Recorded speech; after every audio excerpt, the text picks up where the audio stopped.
Hey guys, and welcome! Leveling up and unlocking new weapons, vehicles and attachments in Battlefield 2042 can take quite some time, so it's always beneficial to know how you can earn as much XP as possible during a match and how you can unlock your weapon attachments the easiest way. And especially with the slower Battle Pass progression in Season 6 that stretches like chewing gum, this becomes even more important. So today I'm going to show you several ways to improve your progression, no matter if you just started playing the game, got back into it after a long break, or don't have much time to play.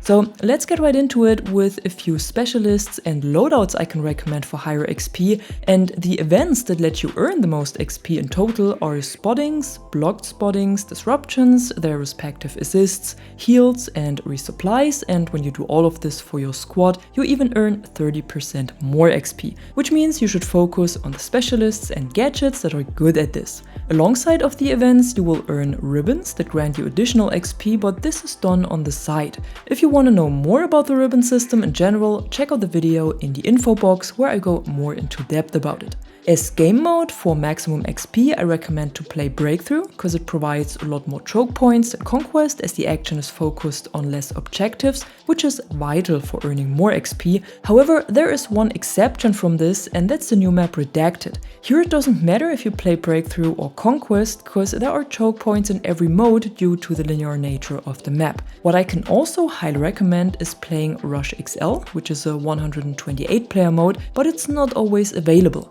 If it is, however, you can find it at the Rush tab or over in Portal, and then you should make the most of it and farm as much XP as you can. What's not very efficient on the other hand is playing solo matches or Portal modes against AI for XP, because here the amount of points you can earn is capped to 300 per minute. Normal all-out war matches are not capped, and you can try to get as much XP as possible.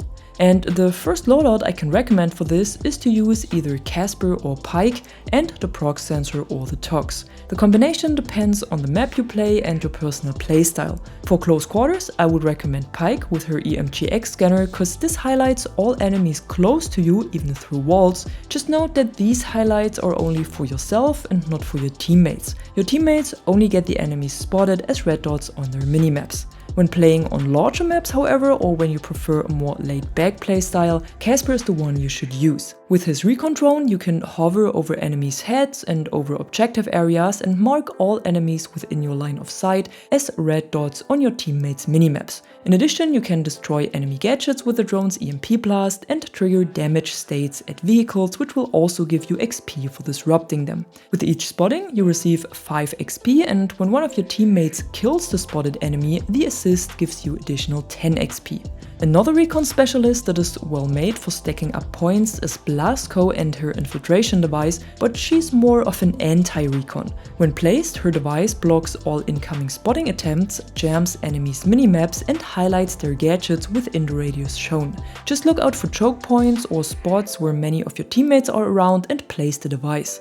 Each enemy disrupted gives you 5 XP, spottings blocked are also 5 XP, and the assists for the disruptions are even 40 XP. When it comes to gadgets, I would recommend using either the T-UGS or Prox sensor for close combat maps and modes, and the Soflam for more open maps and a laid-back playstyle. The T-UGS can simply be placed and will spot all enemies around it until the device gets destroyed, and the Prox sensor is thrown and can also spot enemies around it, but only for a few seconds before it self-destructs. So when your team is pushing and you're on the move, use the Prox sensor, and at choke points or to reveal enemies while defending objectives, go with the T-UGS. Once used up, both can be resupplied at ammo crates or at supply drops.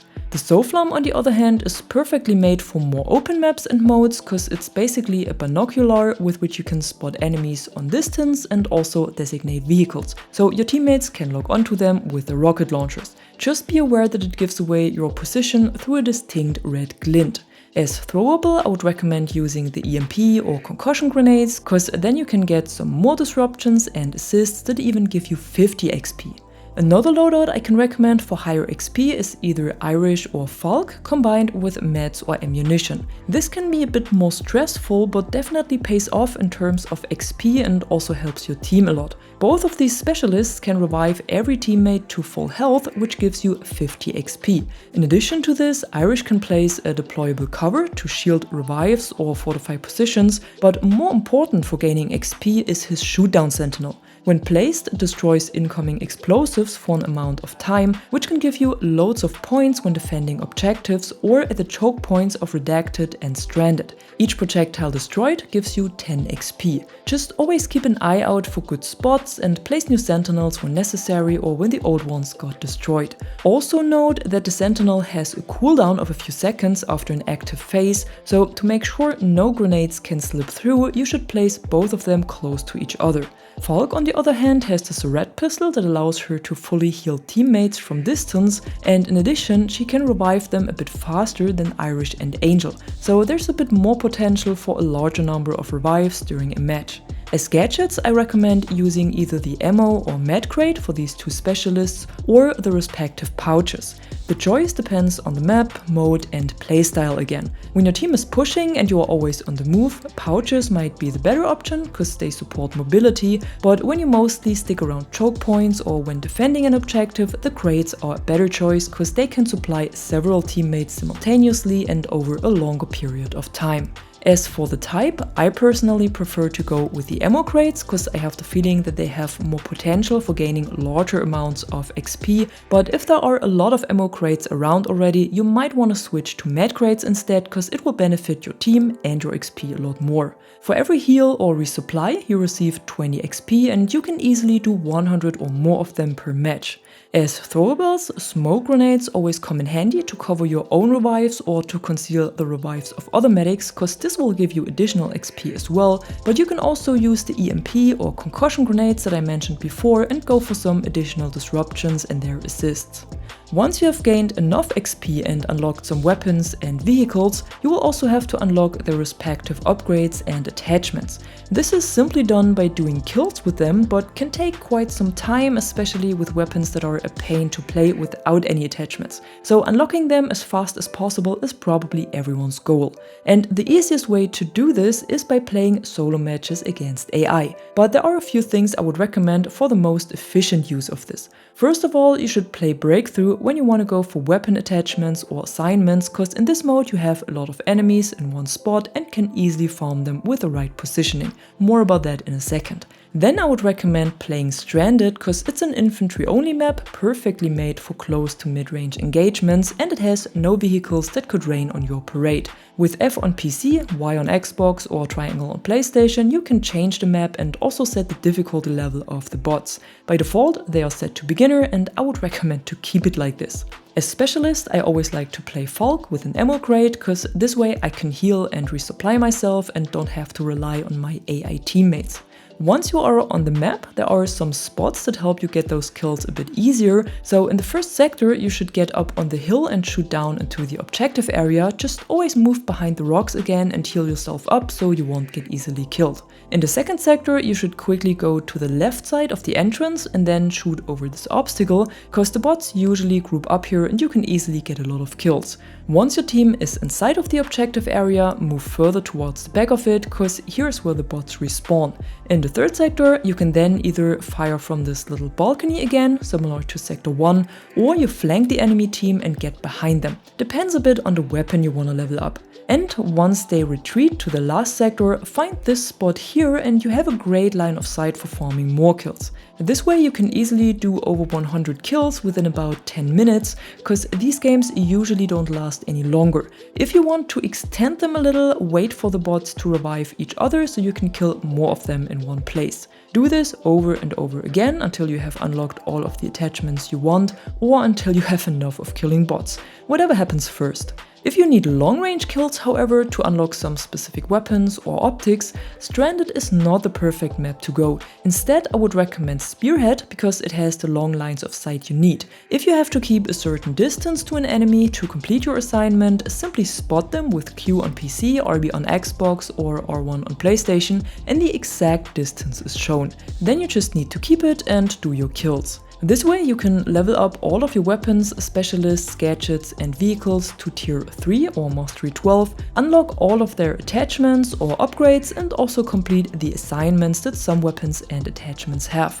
After mastery 12, the kills in these bot matches won't count towards the respective gear anymore and you have to keep on playing a normal multiplayer. So going tier 1 in solo lobbies and unlocking the red badges and skins won't work. But after DICE has successfully eliminated all of the many working kill farms with the last few updates, this is the only way that still works properly. Plus it gives you a good chance to learn the game, its mechanics and its weapons in a somewhat relaxed environment, which is a benefit as well.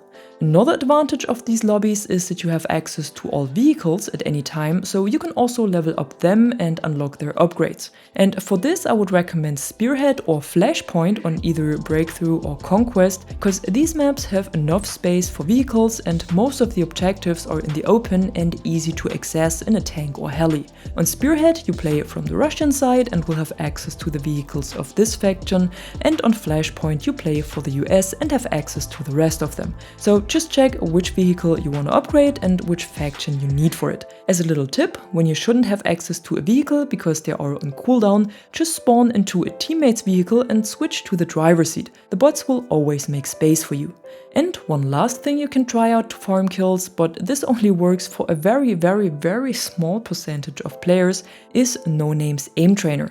You can host it over in Portal with the code AANJ7Z, and some very lucky players have the benefit to get full XP over there. This means you can unlock all of your weapon attachments against bots that are not moving or shooting back, and you can even complete weekly missions. Just try it out and see if it works for you, otherwise you have to stick to one of the other options I've showed you. To check if it works, do a few kills and see if there is any ribbon progression, and if there is, then you have full XP, if not, you don't get any XP over there. But even if you get full XP, you can always only complete one mastery for each weapon, gadget or specialist, and then you will have to restart the server for it to work again. So it's very fragile and might only work for 1 or 2% of players. If you want to try out an aim trainer that also includes vehicles, check out the code ABGRNR. And that's it for today. I hope this video helps you to level up faster and unlock all of your weapons and attachments. And if it does, be sure to drop a like or a comment below and subscribe to the channel for more content like this. Until then, thanks for watching and thanks to my members for the additional support. I'm the Catwoman and you are awesome.